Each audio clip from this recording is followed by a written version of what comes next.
menghancurkan Indonesia, hancurkan dua hijau ini.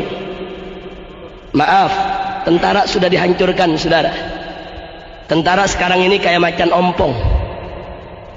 Tentara sudah dihancurkan, dihujat di mana-mana, dirusak, diberi, disikat. Dan Anda biar tahu, saudara, sengaja tentara kita diembargo, tidak boleh beli senjata, tidak boleh beli amunisi, tidak boleh beli peralatan perang. Ya, tentara kita mau dikebiri habis-habisan, saudara. Hati-hati Pak Bu ya. Kalau tentara Republik Indonesia sudah lumpuh, setiap saat mereka bisa serbu negeri kita kapan saja untuk mereka kotak-kotak ini negeri, saudara. Sengaja kita diadu domba. TNI kita diobok-obok, diacak-acak, dihancurkan. Memang TNI kita di masa lalu punya banyak dosa, saudara. Punya banyak kesalahan. Tapi jangan sampai kita lupa diri.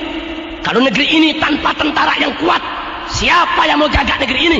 Siapa yang mau melakukan pertahanan di perbatasan? Siapa yang mau menggunakan senjatanya untuk mengusir tentara-tentara asing yang mau masuk ke negeri kita? Dihancurkan tentara kita. Tolong dicatat, tentara kita saat ini sudah hancur, saudara. Dan tentara sekarang mau bangkit lagi nggak gampang, saudara, butuh waktu. Dan tinggal satu hijau lagi yang belum hancur, saudara, yaitu hijau Islam. Yang dimaksud hijau Islam di sini adalah ulama dengan umat. Di mana-mana ulama saat ini, alhamdulillah, mereka masih memimpin umat, mereka masih bisa menggerakkan umat. Tapi ingat, ulama pun mereka ingkar, saudara. Mereka bisa bunuh setiap saat, mereka bisa fitnah, mereka bisa tuduh dengan berbagai macam tuduhan, mereka bisa penjara, mereka bisa lakukan apa saja untuk menghancurkan kekuatan hijau yang kedua. Maka itu saya tanya sekali lagi kepada semua yang ada di sini, licik tidak mereka? Licik tidak mereka? Maka itu saya tanya semua, tanpa para habaib yang berjuang, apa pemerintah pikir dia bisa pertahankan negeri ini? Tentara kita tidak akan bisa mempertahankan republik ini kalau umat Islam dan ulamanya tidak turun untuk ikut bertahan dan berjuang. Betul? Tolong dicatat, saudara. Itu peristiwa perang di Ambon, di Maluku. Tentara nggak bisa apa-apa, saudara. Polisi nggak bisa apa-apa. Mujahidin yang turun, laskar-laskar Islam yang turun, habaib yang turun, kiai yang turun, ustadz yang turun, umat Islam yang turun ke sana. Kita yang rame-rame perangi RMS, kita kejar mereka, kita tembak mereka, kita perangi mereka sebagaimana mereka memerangi kita. Tentara polisi mabur.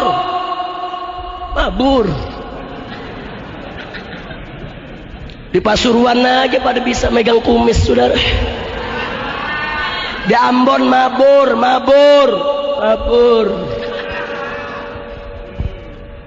Loh, kenapa polisi dan tentara bisa mabur? Orang juga pecah kok. Polisi yang muslim dengan polisi yang Kristen saling tembak. Tentara yang muslim dan tentara Kristen saling tembak. Mereka sendiri kacau kok. Makanya saya ingatkan kepada pemerintah, jangan menuduh ulama sembarangan. Tanpa kehadiran mujahidin, tanpa kehadiran para laskar Islam di Ambon kemarin, dengan izin Allah, mungkin Maluku sudah lepas dari republik, saudara. RMS punya senjata lengkap, mereka punya senjata otomatis, tapi berhadapan dengan laskar-laskar Islam mereka tidak mampu. Mereka bantai pertama saudara kita, banyak kaum muslimin yang mati. 1 tahun kita digempur habis-habisan. Tapi begitu mujahidin turun, laskar turun, ulama turun, umat Islam turun, mereka porak-poranda. Masya Allah. Jadi pemerintah mestinya bersyukur kepada Allah dan berterima kasih kepada umat Islam. Kalau umat Islam gak berjuang di Ambon, udah lepas dari kemarin, saudara. Biar Anda tahu. Nah, karena itu sekarang saya tanya semua, mau Indonesia pecah tidak? Siap bela kita punya negeri?